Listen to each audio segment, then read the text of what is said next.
Hi, Sergey. How are you? Hello, good. What about you? Fine. Thank you so much for inviting me today. Mm. I'm so excited to have the opportunity to talk to ex-Googler because as an entrepreneur in Dubai, I have so many questions how to get qualified leads and make them very high quality and low pricing leads. Mhm. Can you help me with that? Well, I'll try to. Okay. I'm also excited and even more nervous.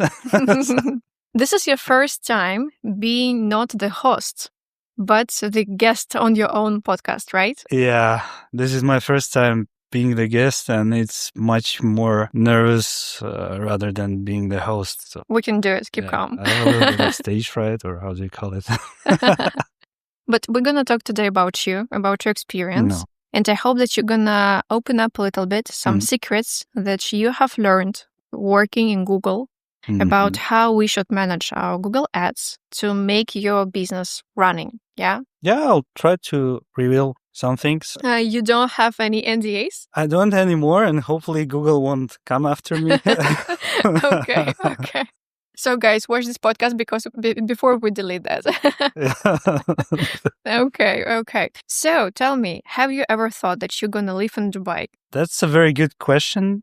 Actually, I have never thought that I'm gonna live in Dubai. I've never planned, but life is life, and now I'm here.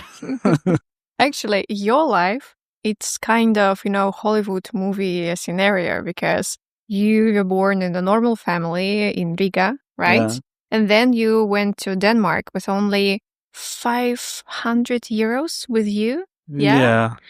And you went to study, and then you end up working in Google. So, it's kind of a very interesting way out. Yeah, you can put it that way. If you look at this now, it looks like a movie with a cool ending. Back at time, it was more like a thriller for me. I was born and raised in Riga, in Latvia. Long story short, I finished my first education there. What's your first education? I had major in business logistics. I finished my studies right at the eve of 2008 and 9 financial crisis. Right before the crisis. Yeah. Not a good time to finish your studies. Yeah, fresh out of university. I was expecting just to The new bright world. level up, get a lot of money, cars, luxury. And I am out of university, financial crisis. The salary was like even lower than constructions worker. I was out of university right after my exams, like thinking, what should I do? Yeah, what should I do? It's like I need to do something. So what solution did you find? The best solution I came with is moving to another country. And I was thinking, like, where can I move? Because I had no money. And Latvia just recently entered European Union, and Danes allowed us to study there for free. Okay, great opportunity. Yeah, and I had a friend studying there. So I called a friend. He referred me to university. I passed the interview and moved to Denmark in 3 months. Okay. What did you study there? Sales and marketing. Sales and marketing. Yeah. But I know that you told me that you're kind of a shy person by your nature. How did you end up in marketing and sales? It was after Denmark. I ended up in sales, but I wanted to end up in marketing because shy person would prefer marketing rather Just than data sales. analytics, right? Sorry? Like data analytics, the statistics to track the metrics instead of interacting with people. Yeah, instead of interacting face to face, you kind of come up with nice ideas and do it from the opposite side, without interacting. But again, because when I finished my studies in Denmark and returned back to Riga, although I worked in Denmark, I still had no money. Well, you have just finished other studies. Yes, and it's a real horror for a student to find a job because everybody wants someone with experience. Which you don't get experience. Yeah, and as a student, when you end up studying, you don't have experience. So I was thinking, so I went back to Latvia. Things are like the crisis is somewhat over. Things are still not good. Okay. And I was thinking how to find a job. And because I'm not, I haven't studied maths or physics. So these hard skill jobs were Mm-hmm. out of the question, like software engineer, well paid jobs at that time.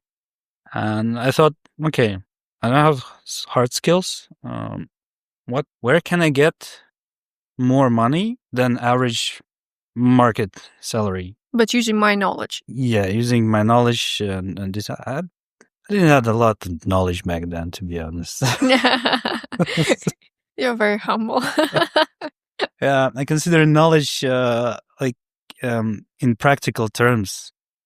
When you use that knowledge, then you have it. If you just read the book, It doesn't work. yeah, you can say I know stuff, but until you've used it like 10, 15, 20 times and got the result, I don't think like you have knowledge. So I don't think I have knowledge until I provided some kind of the result. So you have been looking for a job that could give you a decent salary, and where you could use your theoretical knowledge. What was the job and what was your logic while you've been searching for it? Yeah, so I returned back to Latvia and I was thinking to get a well-paid job without experience, you need to do things which nobody else wants to do. Okay, nice logic. And the only job that I came up with was sales.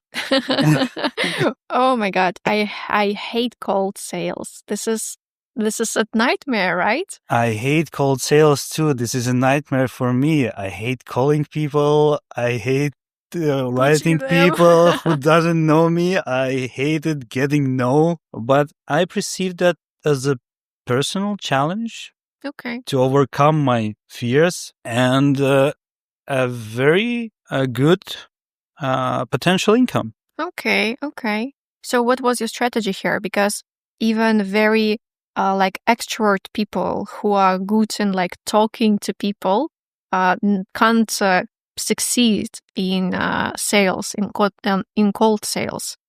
But you did.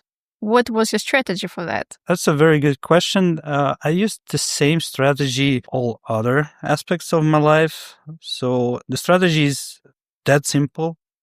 You Okay. just grind until you get it. So, and by grinding, I mean, I started a job in sales. So I was thinking, what do I need to do? So there are leading indicators for your success, like in sales. You need to do cold calls. You need to send cold emails. You need to attend events. So the easiest thing was to do cold calls, and I just set a number. I think it was 10 in the beginning, 10 per day. Then I had 20 per day. Then I had 30 per day. What was the maximum? Maximum was in the IT company. I did from 70 to 100 before lunch. Oh my God. Yeah. So you were just like living with the phone in your hand, right? It's like living first 4 hours of the day with the phone and then you chill. Okay. And you have a lunch and then. So I can imagine like the first 10 calls were a nightmare. The next was better, and better. I would say like first 1,000 calls was a nightmare. It's not that easy, right? No, it's not that easy. And first, the most important skill of a person working in sales, the most important skill is to actually pick up the phone and call. There's a lot of just don't be afraid of it. Like yeah, just don't like you can call people. No, I know that it's not evident nowadays, but you can still call people, and it's still like cold calls are not dead. So you need to pick up the phone. And the second most important skill is you need to be completely fine with getting a no. Okay. Because you'll get no, depends on how good you are. But if you're really good, you get like 80% no's. If you're a starter, you get like 99% no's. So you need to live with it. Just come over it. Get over it. Yeah, otherwise you'll be very depressed and stressed. No means no. Okay, not the end of the world. You know what? It looks like you are a very disciplined person, and it looks like you are a very persistent person. So if you have made up your mind, like working in sales, dealing with cold calls, you just do it. I think discipline is the most important skill because it enables you to learn or achieve other skills and things in life. And you're completely right. If you have decided to go for something, sales, marketing, I don't know, lecturing, whatever it is, you just need to do it every day. Okay, you can have a few weekends, days, but But not until you success. yeah, and eventually you'll come to success. It takes from 1 to 5 years. It's not fast Okay. if you're not in crypto. Why not promoting crypto here? No, Yeah. no. Okay. Well, but your story is a story with a happy ending, right? Because what you got a job offer in a good company, and then you worked in a startup with your friend, and you outstand the huge monopolist of that days. Mm. And you got the contract with a revenue of like, I guess, 1 or 2 years of revenues of that company. That was amazing success. Yes, I'm gonna expand on that one. So after my first sales job, my friend offered me to become a head of sales of the software as a service queue management system Mm-hmm. made by Latvian developers. It's like, Was it kind of startup? huh? Was it kind of startup? Yeah, it was a startup. We made the software. We made the hardware ourselves too. Making hardware is another circle of hell. So if you're thinking about making hardware yourself, don't. Okay. Yeah, so I entered the company. I was head of sales, but there was only me and my team, so I was heading myself, I guess. And I did the same logic. You need to make a lot of cold calls because the product is not known, the brand is not there. We didn't have any budget for marketing. What you do, you pick up the phone and write people on LinkedIn. At that time, we already had LinkedIn. Okay. It wasn't crowded by AI automation then, so people were much more responsive. So, started calling. Our target customer was the best, the A-tier target customer was a large bank. Because Latvia is not a huge country, we had 1.5 million population. We only had like 3 large banks, and the biggest one was Swedbank. It's a Swedish bank with the largest branch in Latvia. So they were using our competitors. It was like huge competitor, right? Like monopolists on that. Yeah, it was a sphere. Qmatic. They were the monopolist basically for all queue system all over the world. Okay, and then you appear, a small startup, just 2 friends, decided to outstand them. Yeah, I got through their project manager. I was like, hey, we are offering the queue management system. He's like, okay, we're working with this Qmatic. We are running a procurement tender right now, but we have this one company and we don't want to change it. Yeah, we don't want to change it. Okay, no problem. Let's have a meeting anyway. I'll tell you what do we do. Okay. Did they agree? Yeah, obviously. So they agreed to meet, and step by step, I got their trust. I showed the system, and they bought the design because I told them, like, look, those other kiosks, they're all the same generic, but we will produce a case just for you. We'll paint it in your brand colors because they were, as the large bank, they were very brand heavy. They wanted everything in their colors. So I offered them queue management system in their branded colors to suit in their office. And in the end, they bought it from us. So we moved out our biggest competitor at the last stage of the procurement tender, where they did not even expect someone else to participate. And that brought profit, which equaled 3 company yearly turnovers back then. Oh my God. Yeah. That's a major success, guys. Yeah, that's amazing. If like looking back to that story, Mhm. can you now analyze what was different about you that they decided to continue with your small company instead of like keeping working with this huge monopolist? The difference, that is a very good question. The difference about me now, it's the same difference why other clients choose me. It's because I always truly care about customer needs. And if we don't have something or cannot offer, I never oversell. So the only thing I care when I'm working with the customer is for him to be comfortable. And because he worked in a large corporation, you need to take care that he should look good in his superior's eyes, don't lose any reputation, and so forth and so on. And people see, I think people even can feel that you're a trustworthy person, then they want to work with you.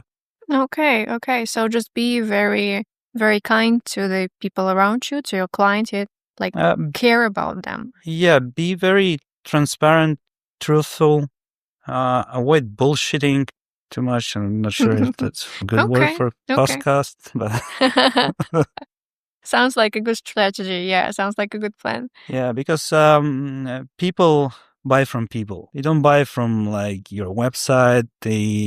That's why AI will never replace sales, because people buy from people, and you need to stay human. Okay. In business too. Sounds good. I like it. Sounds good. Tell me more. What happened next when you decided, just for fun, try to see if you're gonna fit Google Corporation? Oh, yeah, that is a good story. It was year 2022, I think, 5th or 6th of January. Okay. I was sitting working after the new year, and the recruiter approached me. In January, right after the new year. Right after the new year, recruiter is reaching out to me like, "Hey, Sergey, do you want to work at Google?"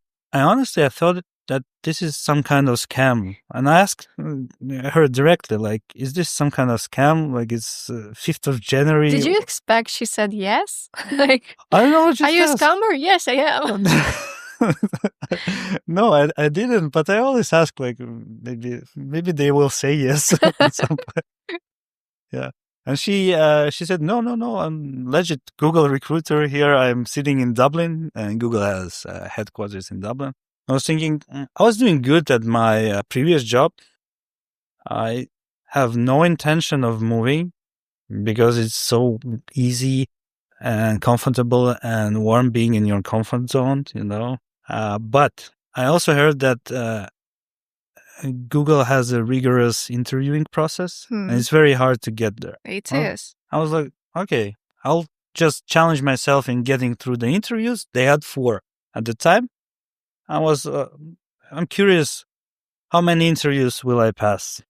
So just for fun, just to see how it's gonna be. Yeah, how it's gonna be? How do they interview? Like, how does it look like to be being interviewed by Google? Okay.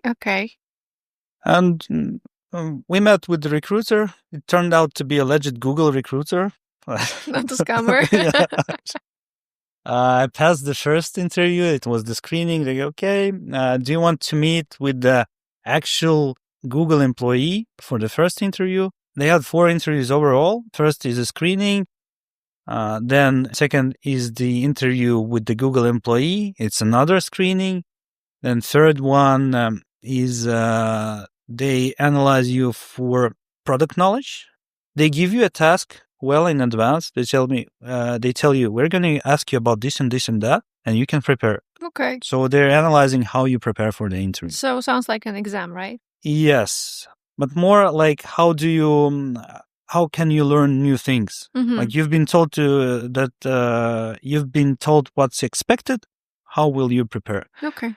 And the last one, they analyze character qualities like leadership and Googliness factor is where Google looks at your integrity and you as a team player. Okay. Yeah, so we had this screening interview with the recruiter. They explained me what they expect me to talk about on the second interview with the actual Google employee. And they said the interview in 3 weeks, 2 or 3 weeks. How did you spend these 3 weeks? Oh. So I did my classic 70 cold calls in the morning. Then I spent rest of the day working at my main job. And in the evening, I organized a huge Trello board where I spend another 3 to 5 hours per day preparing for a Google interview. Okay. Sounds good. Because the position was working with Google Ads, and I was running some campaigns on Google Ads, but my knowledge was, I don't know, maybe 1%. So I needed to improve it, right?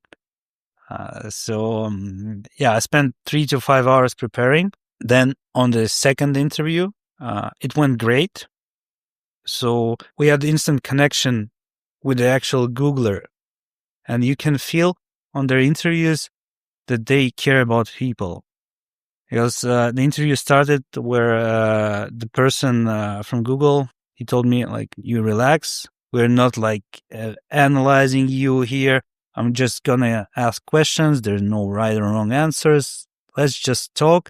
And he even mentioned, like, I'll be looking at my screen, but not because I'm not listening to you, but because I'm making notes on PC. Okay. So they're trying to create a completely relaxed atmosphere. So we had this interview. I've over-prepared.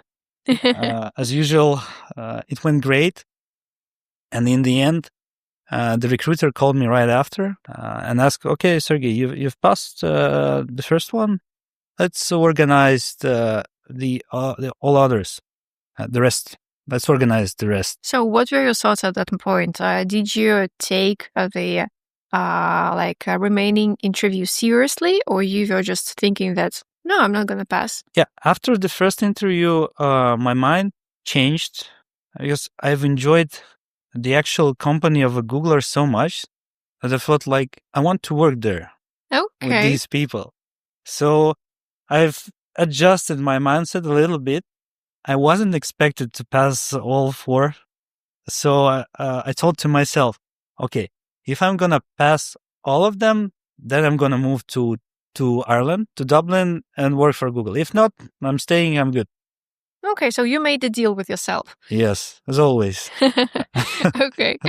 And I'm when I have interviews or I have a task, some important task, I'm always very anxious and nervous about this task, and I'm spending a lot of time thinking about it. I'm over-preparing, so it takes a lot of mental energy. So I asked recruiter, like, if we have these 3 interviews, I won't manage mentally if we have it like 1 week, the second in 1 week, the third in 1 week. Could we please place them all side by side in the single day? So you can't live anymore in this kind of nightmare. You just want to end up. Yeah, I rather prepare for 2 weeks, go all in, and just go on with it. If it's good, then I'm going to Dublin. If no, I'm continue living my life. Okay. So what did they say? They say you're a bit crazy, but yes. Long story short, I had these interviews. It was with employee of the actual department I will be working in and with my future manager. Mm-hmm. They all went great. Then a recruiter told me that he'll call back. He uncalled for 1 month. Okay. But okay, if he's not calling, probably... Maybe it's a no. Yeah, maybe it's no. And one evening, I was driving back from my brother. Yeah, the recruiter is calling me and so, Sergey, you've been hired, so you got the position. I was like, what?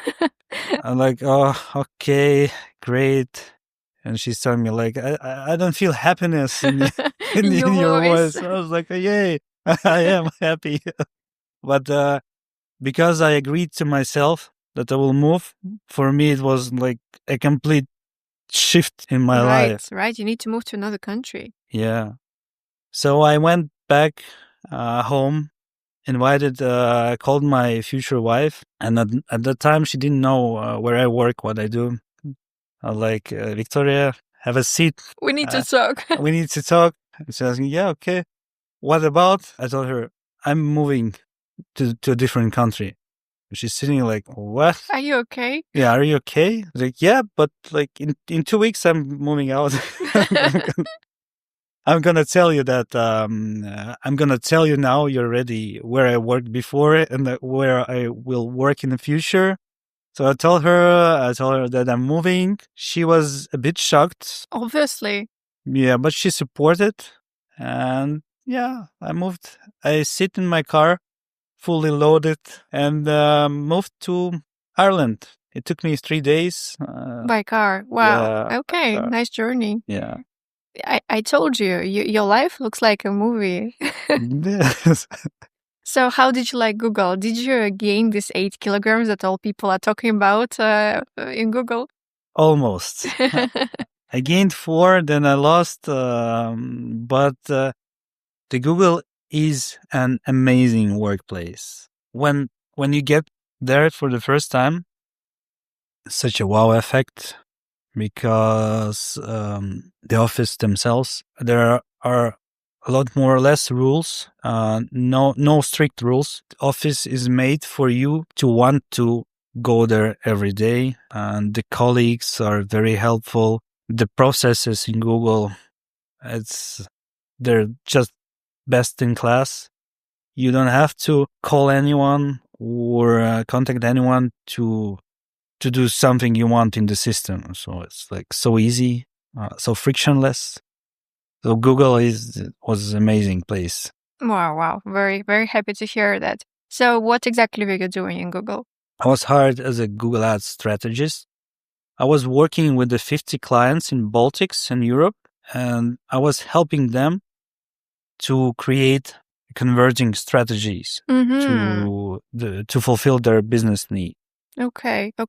So what was the result of this hard job?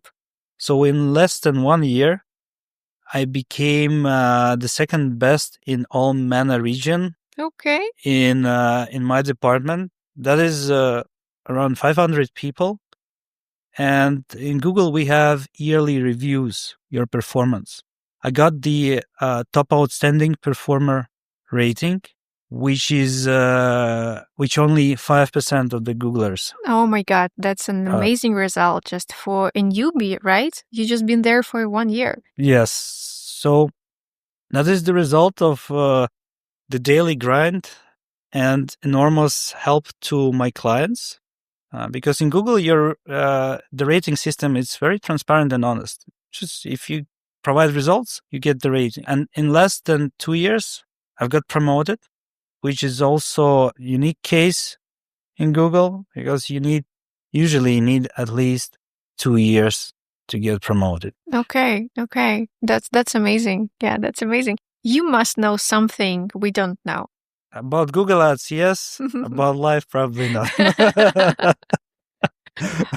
Okay. So you got your promotion less than in 2 years. Yeah. And what were your thoughts? You are like the winner of this world. You love your job. You love being in Google. What were your perspectives at that time? When would be the next promotion? To be honest, to be completely frank with you, the promotion was never my goal. It's just it just happened. It just happened. Yeah, my manager spotted me. My goal is grind to excel at something you do and to help other people. I enjoy, like with this story with the bank, I just enjoy helping other people to achieve results. And it's not like a marketing waffle, like I'm promoting myself. No, I really, really enjoy. And the harder it is to get there, the more interesting it is. So with most of my clients, I always become friends. This is a very good indicator. Yeah. I'm all about human-to-human relationships. We're working the business. It should not be boring or transactional because we can work together and get the results.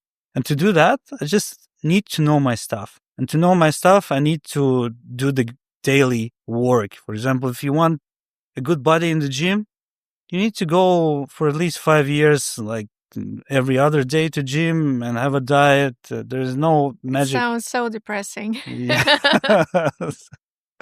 There's no magic pill. No shortcuts, unfortunately. Yeah. 100% true. Yeah, just do it, right? Yeah. Okay. So how was it after your promotion? Great question. So I got promoted, and usually I got this first promotion faster but the next promotion, you need to wait like 3 to 5 years. Wow, that's a lot. And Google is a very comfortable and good place to be in, waiting for that promotion. Don't get me wrong. It's not the bad place. But for me, it's a little bit too slow. You wanted more. Yeah, I think that life is very short. And 5 years for me is like eternity. It's not enough. Well, 3 weeks till the next interview, it's an eternity for you. We're talking about 5 years. Yes.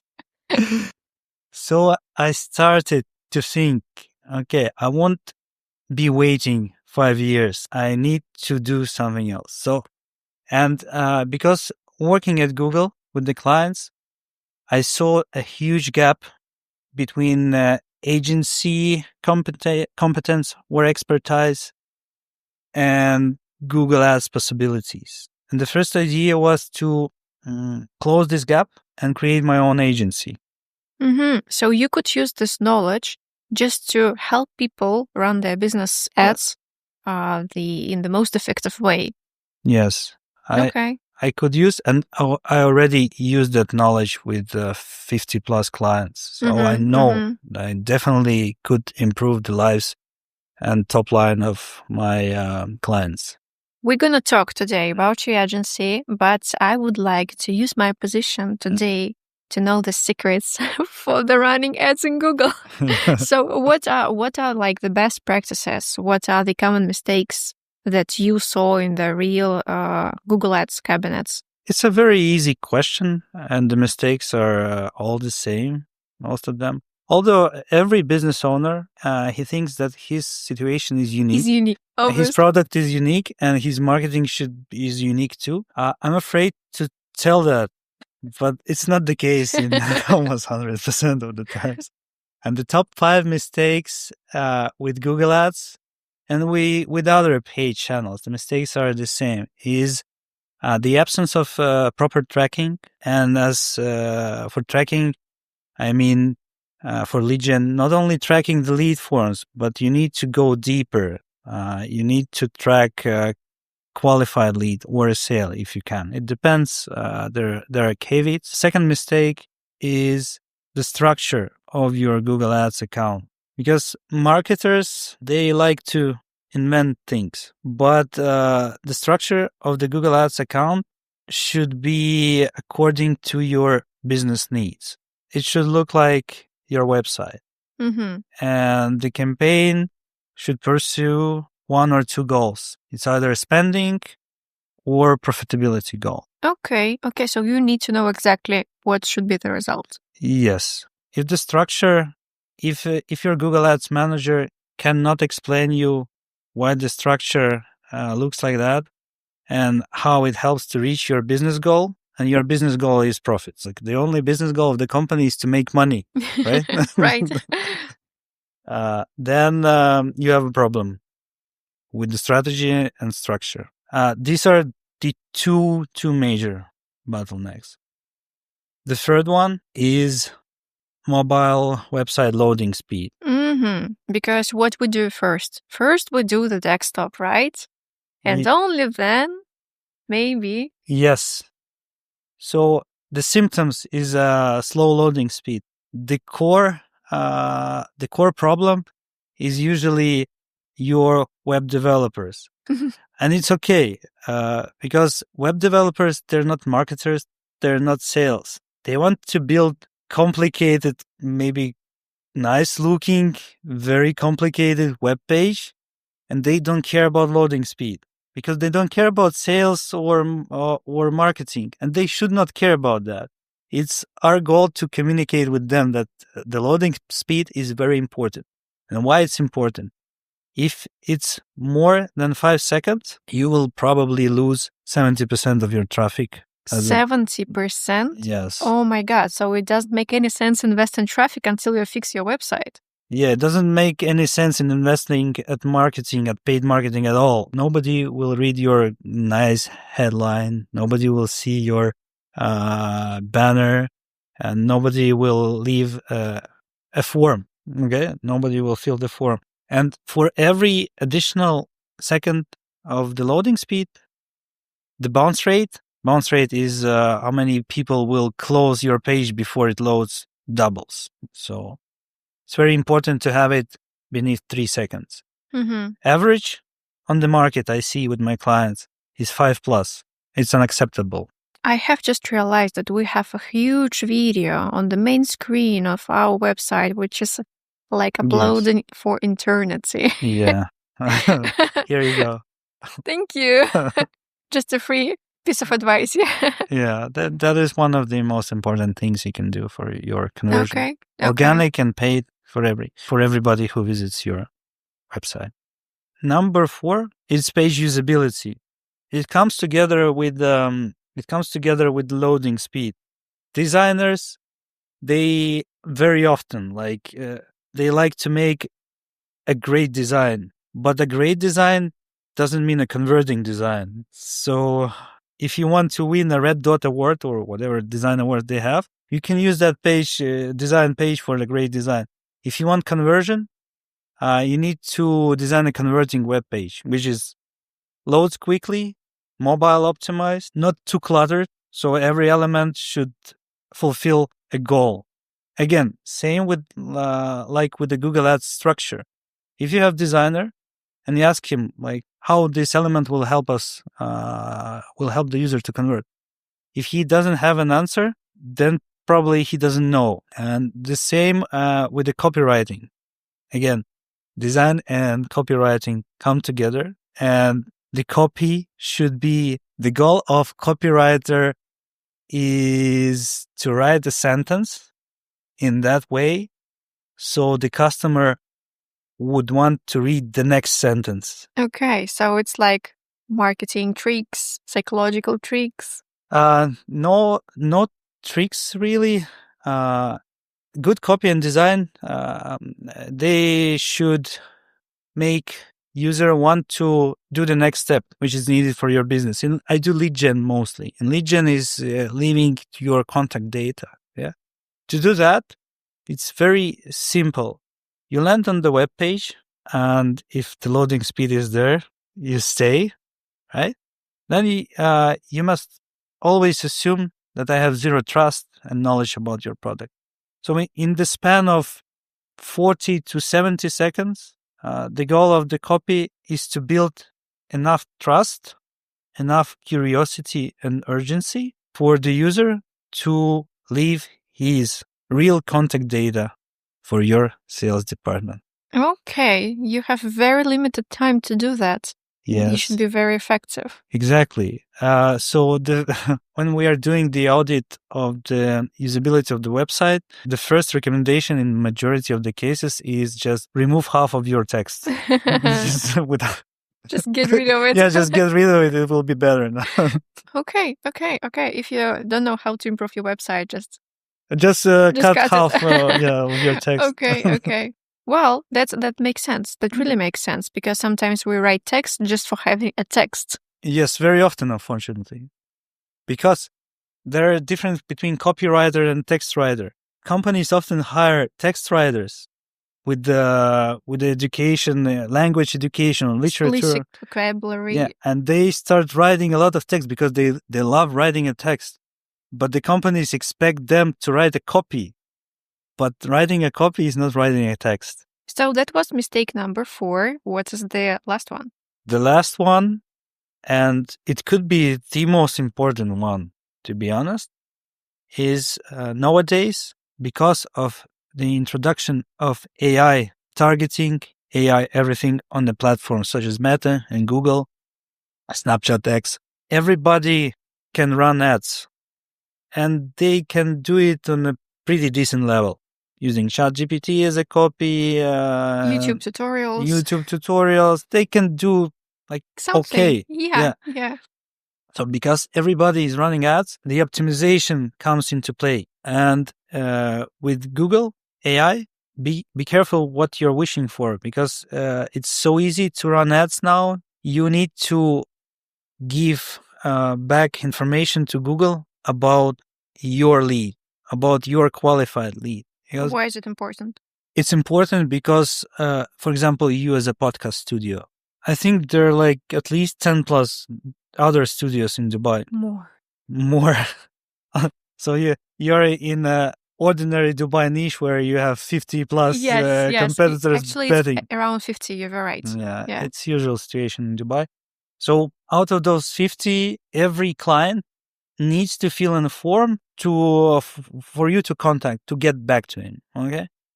But not every client who fills that form is your client. Right. You have your own niche. You have your specific audience. And other podcast studio, they have their unique sales proposition, and their target audience is a little bit different. So you need to report back to Google the client who paid you money. So this client converted into a sale, and Yes. this is like the correct client. Please give me more like this. Yes. Because out of 100 leads, you can buy all of them, but you'll go broke. Sure. Because by reporting end stage or the stage which is closer to sale, there are caveats for that as well. For example, qualified leads, you need to have at least 30 conversions on the stage to report them back. So you need to Wow, choose. that's a lot. 30 conversions. So you indicate like for each lead what steps they made, right? So it was like just contact on the call, maybe a visit, maybe something else. Yeah. Ideally, you want to report a sale, but 30 sales, it might be very expensive. Okay. For budget-wise. You need to get 30 sales per month, and that might cost a lot. If you cannot report 30 sales, then you need to go one step back and, for example, report qualified lead. Because out of 60 qualified leads, you'll get maybe 30 sales or whatever your conversion is. I will tell you after the podcast. Yes. So these are the 5 top mistakes that people do when managing their business accounts in Google Ads. But what should we do? Like, what are the right decisions? Yeah, if you're starting to work with any advertising platform, be it Google, LinkedIn, Facebook, whatever, the first and the most obvious step, read their own guidelines, how to advertise. Okay. Because the platform wants to earn money on you, and as much as possible. Yeah, it's a fact. Google is also a company, and companies do what? They make money. Yeah, but to make money on you, they want you to be successful with your ads. They need to make sure that you also earn money. Yes. So they provide a very good guidelines how to use their platform to make money. Please learn and make money. Yes, please learn and start making money. Yeah. There are some things possibly will make you to spend more than you could have. Yeah. But as a beginner, start with the platform guidelines. These are all up to date. These are the best manual to start with. And the second advice would be just start a simple spreadsheet where you control your cost on platform activities like clicks, impressions, and the most important of all, connect it with your top line, your sales, revenue, and ROAS, it's return on ad spend. Yeah, this is the basic. Okay. Where should you focus? Like, what metrics should you track? It is a very good question, and it depends on your expertise. There are different levels of tracking. You should start with tracking return on ad spend. This means how much you invested and how much revenue you got out of the ad. Then, when you're good with that metric, you can switch to profit on ad spend. So you can add, you calculate the profit of your service or product, and then you see how much profits you're getting. And the end game for tracking would be tracking customer lifetime gross profit divided on customer acquisition costs. It's not crazy. It's very difficult. I have no idea what you're talking about, to be honest. For example, you're running campaign on Google. Okay. For a podcast studio. Okay. And I've converted from your campaign, and you paid, let's see, $500 just for you. For me. Okay. Yeah, it's just a random number. $500 you paid for me, and I came to your studio made a single podcast, paid you 500 back. Mm-hmm. So it's like 0. So it's 0. Okay. Yeah. Now we need to introduce lifetime value. Lifetime value is how many podcasts will I make after the first one. So now you cost me 0, but you make revenue for the company because you keep coming and spending more. But to be frank, entrepreneurs should be focused on revenue or profits rather than marketing metrics, because again, this is the only thing which matters in the end. At the end of the day. Yeah, where's money? Where's money? Okay, and I know that this is exactly what you do at your agency. Can you please tell us more about your company, about your team? Yeah, the whole idea of Reformance is the name of my agency, was about bridging that gap, which I found out about in Google. The idea of the agency was to allow the business owners or top managers to focus on their work and let us take care of the metrics. And we have a weekly, quarterly meetings with the heads of departments or business owners. We speak the same language.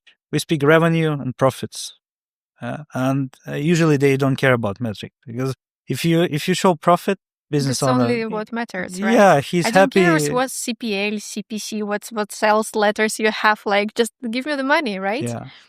If he needs those metrics, we can show, no problem. But usually we start with revenue. If that's enough, if the business owner wants to go deeper, no problem. What makes your agency different? What's different in your approach with work? And what company vision and values do you have with your partner, Henry? Yeah. The main difference is that agency co-founder Henry and we both work at Google.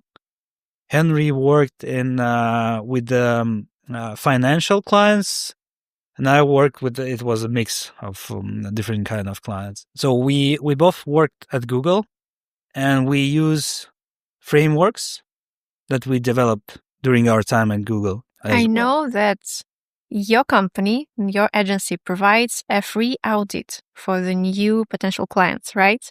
And you conduct this audit with a template that you developed, which Google now keeps using for their work with clients. So it's kind of sneak peek into into what Google does for their client. Yeah, it's actually, it's a cool story. This is the template I developed and which helped me to get promoted, because I used this template to build the relationship with the client in Google. In Google, our service was free, but you still need to sell it. You still need trust. You still need to build trust. And now my colleagues are using the checklist. It was hugely successful, and I took it and applied to my agency. But with time, we developed additional checklists based on the problems I mentioned before. Now we have usability checklist, we have mobile score checklist, and others checklist. Yeah, and what makes us different? And we focus on the business goals. We build everything taking business goals into consideration. There are no other metric for us than the business goal of our client. So Henry and we truly love and care about our clients. That's amazing. I also know that none of your clients has ever left you. So all of them, as soon as they start working with you, they stay with you forever. This means something, right? Well, that's our goal. That's actually what I say on the first meeting with the client. My goal here is for you to stay to work with us forever, and therefore I want to be commissions and sales as transparent as possible. It's still early to judge. We're only on the 2nd year, but so far nobody left us. We'll see. We'll try to keep up. Okay. So what is the typical client profile that you're working with now? Well, we typically work with the medium to large businesses with the budgets starting from $10,000 per month. That's a lot. Depends. Currently, we are working, if we take Dubai, with Yango Drive. It's the largest car rental aggregator here. Metropolitan Premium Properties, so largest agency. In Europe, we work with the LHV. LHV is an Estonian bank. We help them in Estonia because Genry is an Estonian. And we also help them to go to UK market.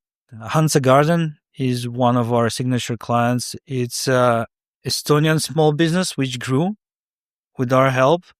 They're manufacturing the wooden houses and sell them to UK, Germany, and Spain. So yeah, the profile is medium to large businesses, but we're never shy to work with ambitious smaller businesses. Like the startups, for example. Yeah, startups. And after the meeting with the founders, we always come up with the mutually beneficial ways of working together.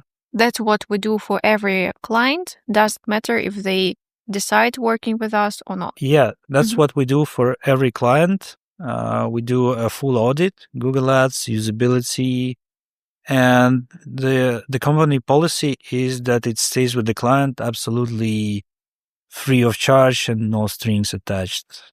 Okay. Sounds like a good lead magnet. I think that you're going to get a lot of requests on that. Me first, please. No problem. So guys, if you're working in Dubai and want to get more qualified leads and cheaper, be sure to click the link below the video and sign up for a free audit. You'll get your Google Ads analyzed free of charge. Audit will be yours to keep. I won't be calling you every day, I promise. So no strings attached. If we can work together and you'll see profit out of it, let's do that. Sergey, thank you so much for today's interview. That was amazing. I think it was one of the most interesting podcasts for all entrepreneurs, all business owners in Dubai. And now we know what to do with our Google Ads. Thank you so much, because the most important thing that you do for entrepreneurs here, for the businesses here, is that you allow people to do their job while you are doing your job. Thank you so much. It was a pleasure. Hope to see you again. Definitely. Okay, thank you.